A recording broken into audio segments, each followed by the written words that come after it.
All right, let's do this. We have got an episode of the RR Show about to begin right now, and we have got some good stuff for you. Okay, here's what we're going to do. We're going to wrap things up with Neighbors from Hell, always a good one. Entitled People, yes, I love that subreddit. But we're going to begin this episode of the RR Show with I guess I would say, the subreddit that keeps on giving. So let's begin this episode of the RR Show right now. So our first story comes from r/pettyrevenge. It's posted by user suitableeggplant639. Block the street? I'll just leave my car there.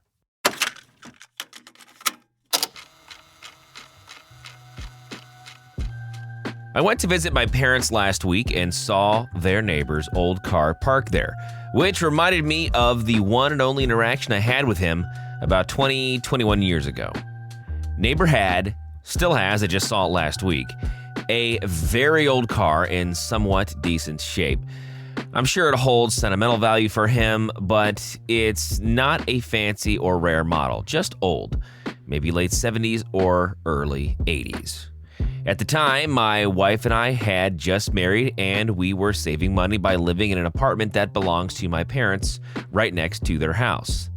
Both my wife and I had each our own cars, and on that Saturday, I needed to take mine to the shop for something simple. An oil change or something similar, I don't remember exactly what. We planned to drop my car and then go have breakfast nearby. So I drove my car, and my wife followed me in hers. As I was driving down the main avenue, I hit some traffic, so I turned onto a parallel, narrower, one-way street. That's when I came across this idiot going the wrong way and blocking the entire road. In front of him, there was another car facing the correct direction, unable to pass. The driver of that car honked and yelled, but the jerk refused to move. After a while, the frustrated driver gave up, backed out, cursed at him, and left. I pulled up in front of him and honked too. But of course, he didn't budge. Instead, he started tapping his fingers on the steering wheel, clearly showing that he had no intention of moving. Then I looked in my rearview mirror and saw my wife waiting behind me. That's when I got an idea. I shut down my engine, exited the car, locked it, and yelled to the guy something like, "Good luck." I don't remember. But I hopped in my wife's car and told her to back up. She was confused at first, but quickly caught on. Put in reverse, we drove back to the main street, leaving him stuck there.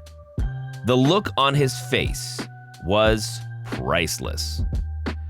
We drove one block down, then looped around from the other end, technically also going the wrong way, to see what he was doing. Sure enough, he was struggling to maneuver his car around mine. The only way he could get out was by reversing and making a U-turn.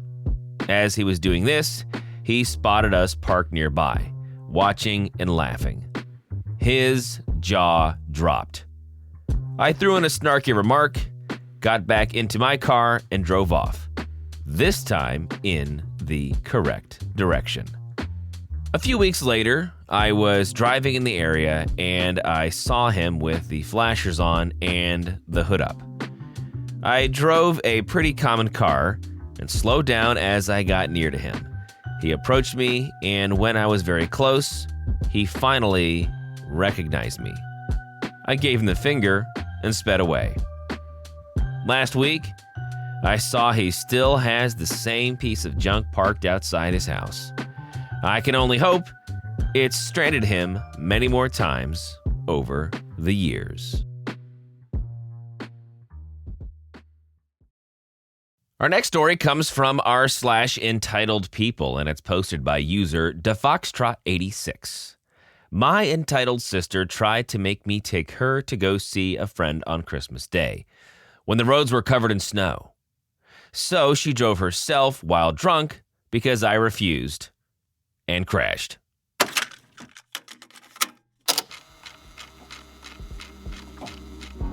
My sister and I used to be neighbors, so to speak. I live in a sub-building rented from my parents, and she lived in a fifth-wheel trailer with her kids next to it. On Christmas Day, about 3 years ago, she and her visiting ex-husband, along with their kids, were outside having fun in the snow. I went outside to hang out with them, and at a random point, my sister suddenly asked me to take her to meet a friend of hers because they were alone with no family on Christmas. I didn't want to do this because not only did I not know this person, but I know my sister well. If I were to have been her ride, I'd have been stuck waiting there for hours. When she wanted me to do this sort of thing for her back then, it was because she wanted a drink and couldn't have alcohol if she drove herself. It was also snowing and the roads were covered. I didn't want to risk it. My truck is a 98 rear-wheel drive Ford F-150, and I had no chains for the tires. It's a heavy steel beast that could slip off the road very easily. I tend to call it a brick with wheels. I relayed all that information to my sister, but she still got angry at me for not agreeing. And she couldn't mentally understand that her front-wheel drive car would be better on the snow-covered country roads than my truck. But I couldn't drive her with her car anyway because it was a manual and I drive automatic. She kept acting like my vehicle would do better because it's a truck. I explained to her that if it were a 4x4, then yes, but it's a rear-wheel drive, which means it's both heavy and got no front power to help keep the traction on the road. So it'd slip and slide and likely wouldn't even be able to make it back up the hill. Her car was smaller, lighter, had chains, and traction control. I also have very little experience driving on icy and snowy roads. She basically scoffed and walked away, and I hoped she'd let it go, but she didn't. After having fun in the snow, we went over to our parents' house and celebrated Christmas Day. My sister didn't speak of wanting me to drive her to see that guy I don't know while in front of our parents because she knew they'd tell her to leave me alone. But I got an occasional dirty look from her if we made eye contact. And when our parents weren't in earshot, she'd make a jab at me about how she'd do something like that for me if I needed it, and I should be doing it for her. But I didn't relent. My sister started drinking, probably in the hopes that she could try to guilt me, saying she was too inebriated to drive. But I didn't relent. As she drank more, her glares towards me kept getting nastier. That's what she used to do to get her way from me. She'd act increasingly bitter and treat me like the bad guy till I caved. Not that time. Anything related to vehicle danger, I have a pretty shiny spine about. So I let her glare at me. By the time the party was almost over, she'd obviously realized her spite gambit didn't work. So she hopped her drunk self into her car and took off, even though she was drunk and shouldn't have been driving. She's gotten a DUI a couple of years prior, so she knew better. She just didn't care. Thankfully, her ex took the kids to his house for a few days, so I wasn't worried about my nephews. I told my parents what my sister had tried to make me do, and they were pretty angry about it too, and backed me up on my decision to say no. Not only because the roads were treacherous, but because it really wasn't fair to me to keep driving her places just so she could get drunk. If she really had so much pity for this guy to visit him for a couple of hours on Christmas, she could have done it sober. As I said before, I didn't know this guy she wanted to visit, and my sister just wanted an excuse to go drink with a friend. And if I'd taken her, I'd have been just waiting around for her for hours. My sister has no sense of being on someone else's time, especially when she drank. Time to go meant almost nothing to her. She could almost never stick to a deadline if alcohol was involved. I'm so glad I don't have to deal with her anymore. Later on, I was taking a nap when I was woken up to what sounded like my sister's car alarm. I looked out the window and saw a large truck I didn't recognize leaving her driveway. I went over, knocked on her door to ask what was going on. She was particularly moody, and I doubt she was able to drink for the hours she was away with what I learned later. I asked her whose truck I saw, and she angrily told me it was her lonely friend I didn't take her to see, and he drove home behind her to make sure she didn't crash. I asked if the roads were really that bad, and she confirmed they were. I said it was a good thing I didn't try to drive my truck on them, and she very passively-aggressively said, yeah, before spitefully bidding me goodbye for the evening and slamming the door. I learned the next day that my sister had gone off the road and crashed, messed up her passenger side fender pretty bad, and she had to call the guy she was going to see to come pull her out of the ditch. And then he had to help her get home once she'd calmed down. So she got a fair dose of karma that day.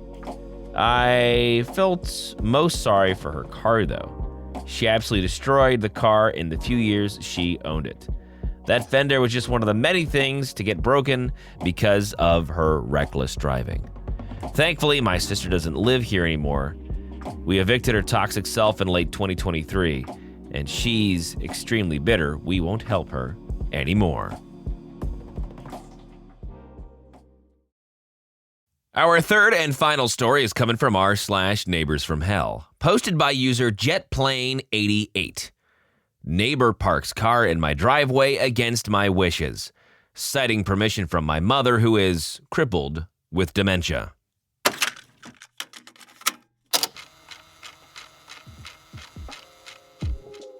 My mother has Alzheimer's disease, and I try to spend at least 3 days a week at my parents' house to help out.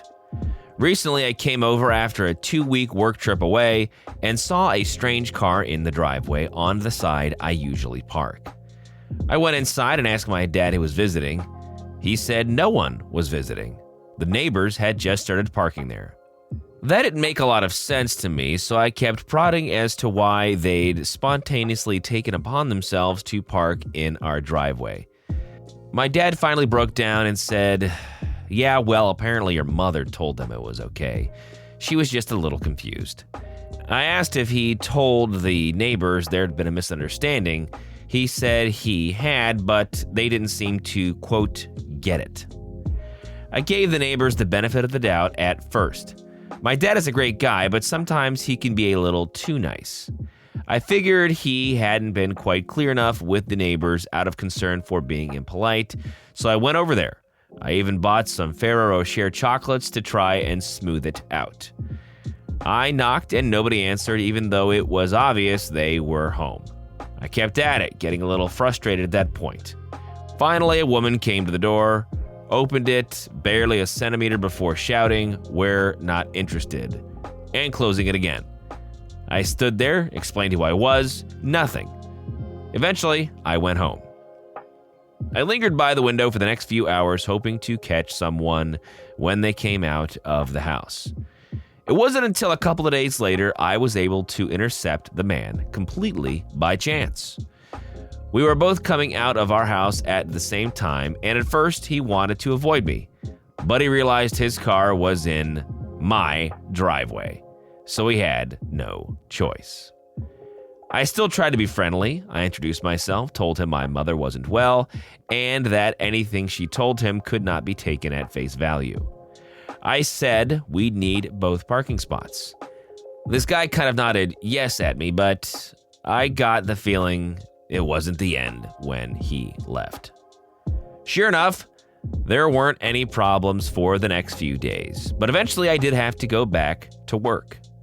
The first day I was gone, my dad called me and mentioned they were parked there again. I tracked down their phone number and called, but shocker, they did not pick up.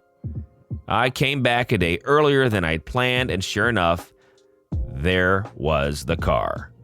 I went over to the house, all facade of friendliness gone. The woman of the couple came to the window, clearly saw it was me, and still didn't answer. So I ended up calling the police.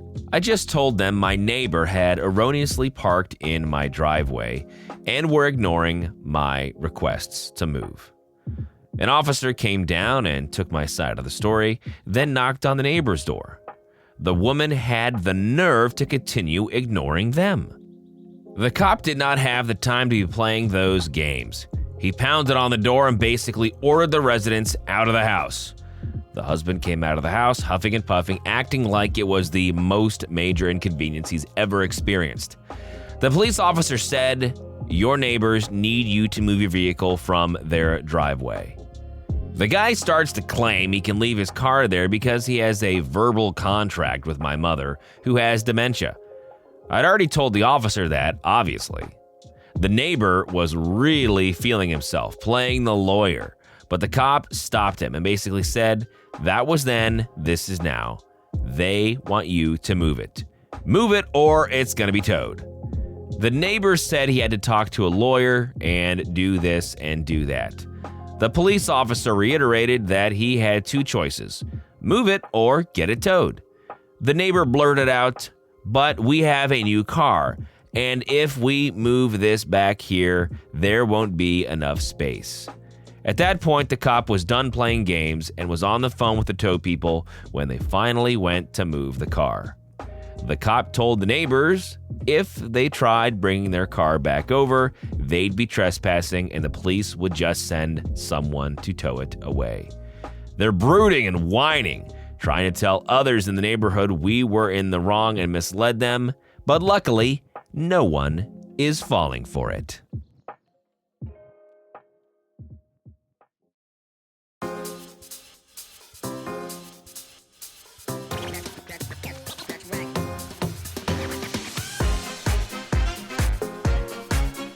So thanks for being with us. The RR Show is a production of Evergreen Podcasts and Wessler Media. Now, if you'd be so kind, please follow or subscribe to our show wherever you get your podcasts. And if you're feeling extra nice, you might as well leave a 5-star review. But for more, visit the website, rrshow.com. That is rrshow.com. I'm your host, Vince, and we'll see you next time here on the RR Show.